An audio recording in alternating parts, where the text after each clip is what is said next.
Tignan nyo yung dalawang electric fan namin. Puro disipet, dalawang electric fan. Etong TV namin, 3 taon na tong sira. Bali, eto lang ang malakas na kuryente sa amin.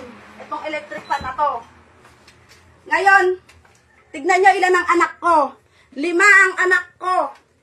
5 ang anak ko. Ang binabayaran ko lang dating kuryente, 700. 700 lang yung binabayaran kong kuryente. Ngayon, kung umabot man ng 2,000, ibig sabihin, 3 buwan to pag inabot ng 2,000. Ayan, eto, binayaran ko na. Binayaran ko na yung kuryente namin. Ngayon, mga putang ina yung mga nasa gobyerno kayo, ha? Hindi kami naglalaro ng bahay-bahayan dito para mag-bill kayo sa akin.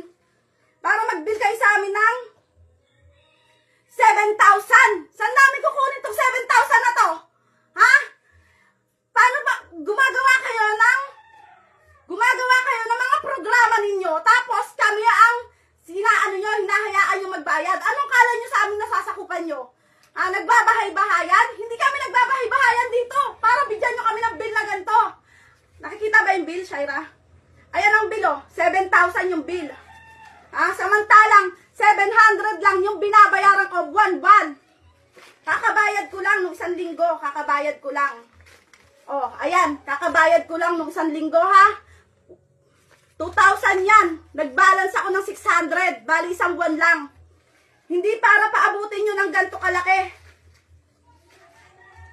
7,000 yung bill namin. Ha? Paano na lang kami? Paano na lang mga anak ko? Hindi nakakain? Ha? Nagagawa kayo ng mga programa na 4-piece? Ha? Ang hirap nga makasali dyan sa 4-piece na yan eh. Ilan ang anak ko? Ilan ang anak ko na nag-aaral? Hindi naman kami kasali sa 4-piece. Bago makasali dyan, ang daming etchos. Hindi maraming etchos. Palakasan. Bago makasali sa 4-piece, palakasan.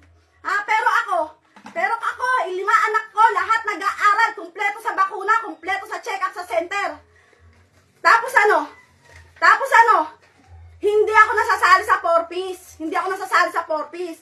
Kaya mga jutang inang